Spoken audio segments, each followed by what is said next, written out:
Bonjour à tous, comment allez-vous? Je fais cette vidéo du port de Malaga au coucher du soleil pour vous partager quelques réflexions que j'ai eues ces derniers jours. Il fait très chaud ici, je ne sais pas quel temps il fait chez vous. Ici il fait très chaud, il fait environ 30 degrés, mais en fait ça paraît encore plus chaud parce que c'est assez humide. Je demandais tout à l'heure à quelqu'un quelle était la température. Il m'a dit 30 degrés, mais avec 60% d'humidité. Voilà pour le point météo. Il fait encore très chaud, là il est aux alentours de 20 h. Donc je voulais partager avec vous quelques réflexions. Et ces derniers jours, je pensais en fait à l'interdépendance. Au fait que les humains, que le vivant en fait est interdépendant, que les humains, nous sommes tous reliés les uns aux autres et que le propre du vivant c'est l'interdépendance. Et je pensais à ça et je me disais que parfois on l'oublie dans nos vies. On pense qu'on vit notre vie de manière complètement indépendante parce qu'on est dans une société aussi qui prône l'individualisme et on oublie en fait souvent cette vérité qu'on est tous donc reliés les uns aux autres et qu'on est interdépendants. Et j'ai pensé à ça parce que donc je me déplace beaucoup depuis 1 an et je vis plein de situations très variées et je côtoie beaucoup de monde. Et cette vérité revient assez souvent au travers des expériences que je vis. Le fait que justement donc on est tous reliés. Et j'ai plein d'exemples en fait et je trouve que c'est bon de le garder à l'esprit parce que finalement nos actions ont un réel impact sur nous-mêmes bien sûr, puisque nos choix déterminent notre vie. Mais nos actions ont aussi un impact sur les autres, sur les personnes qui nous entourent, donc sur les personnes qui sont proches de nous physiquement, mais aussi globalement en fait, puisque nos actions ont un effet même bien au-delà du visible, de ce qu'on peut percevoir. Et donc sur les humains, mais aussi sur tout le vivant, sur l'environnement, sur la planète, etc.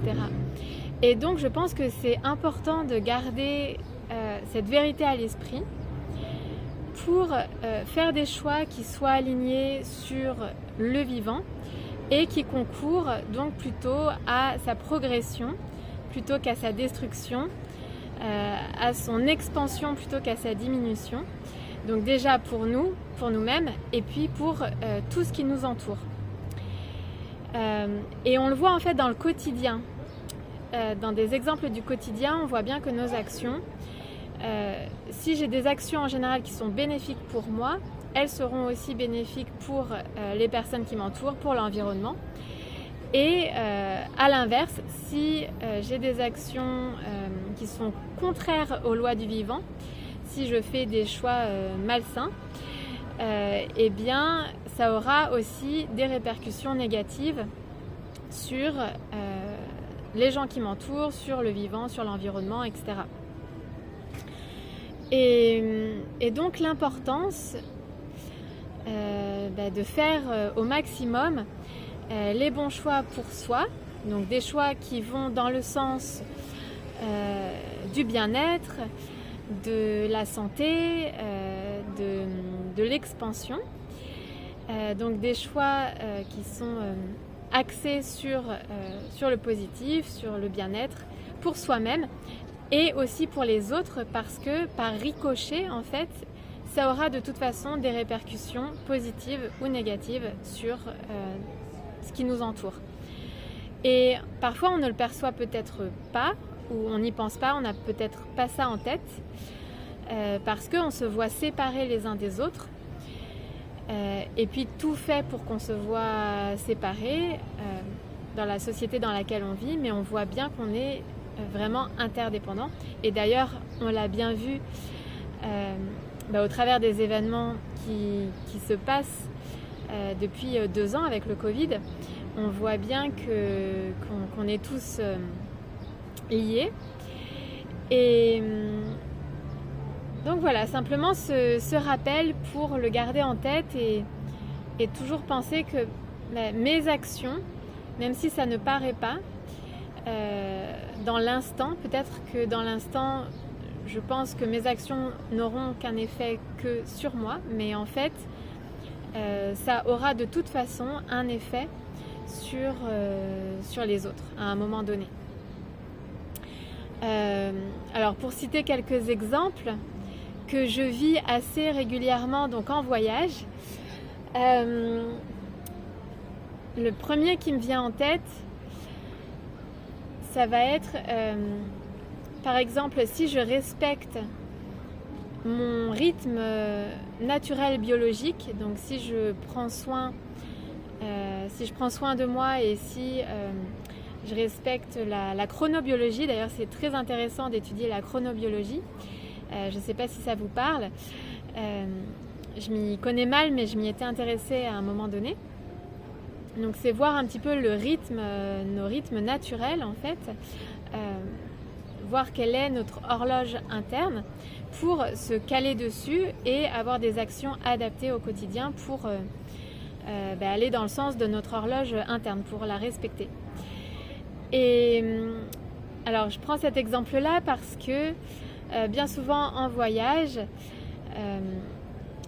comme je vis avec d'autres personnes, il m'est difficile parfois de respecter mon horloge interne.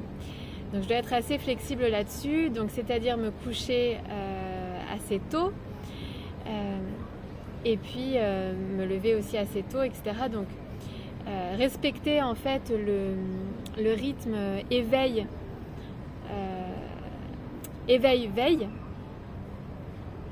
c'est ça, éveil-veille, éveil-sommeil. Et donc assez souvent c'est assez difficile pour moi parce que je suis souvent en colocation, je suis avec d'autres personnes, ou même quand je suis seule, parfois les villes où je suis, mon environnement peut être un peu bruyant, etc. Donc je m'adapte. Et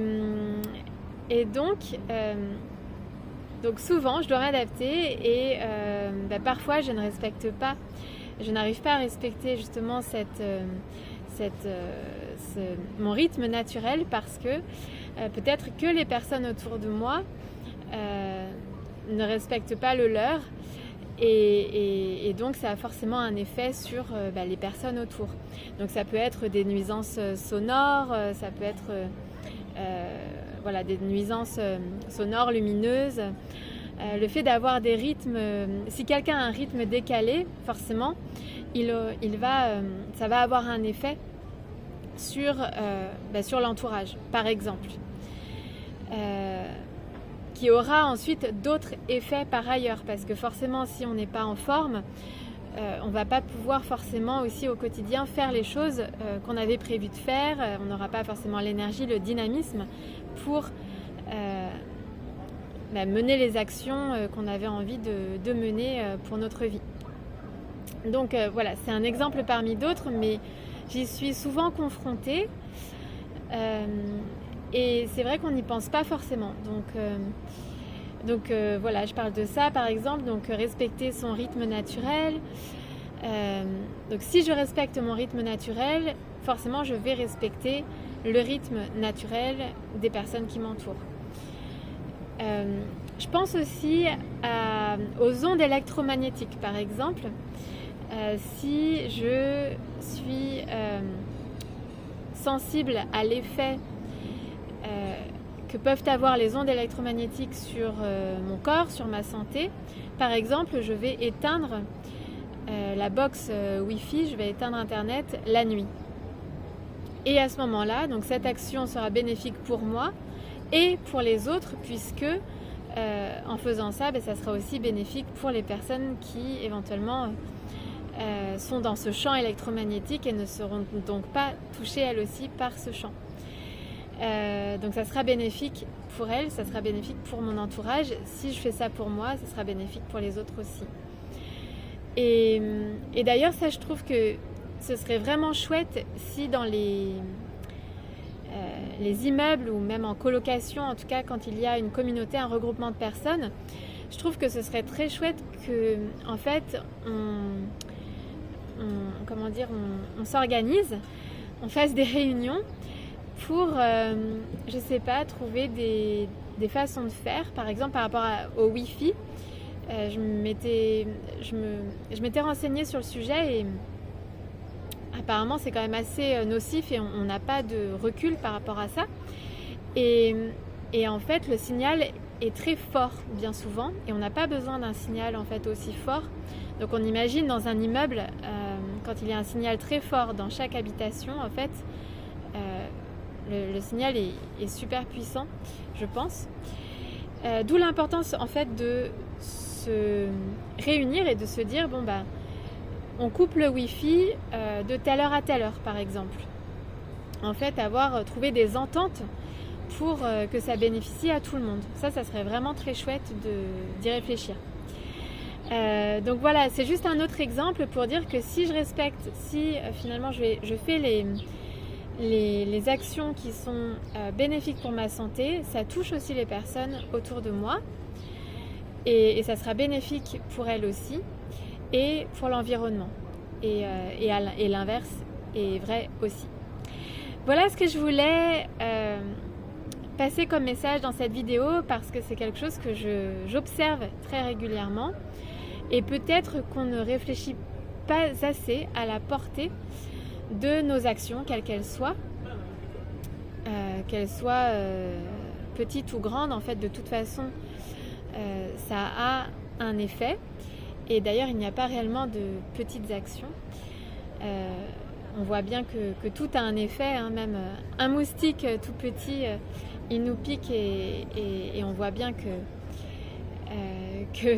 l'effet est grand, que ça peut nous gêner pendant un moment, même si c'est un tout petit insecte et une toute petite piqûre.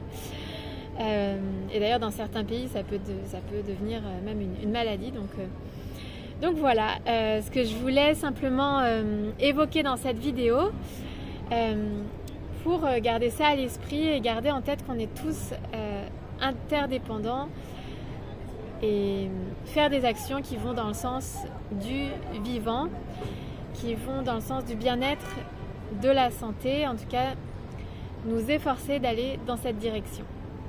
Je vous dis à très vite, à bientôt.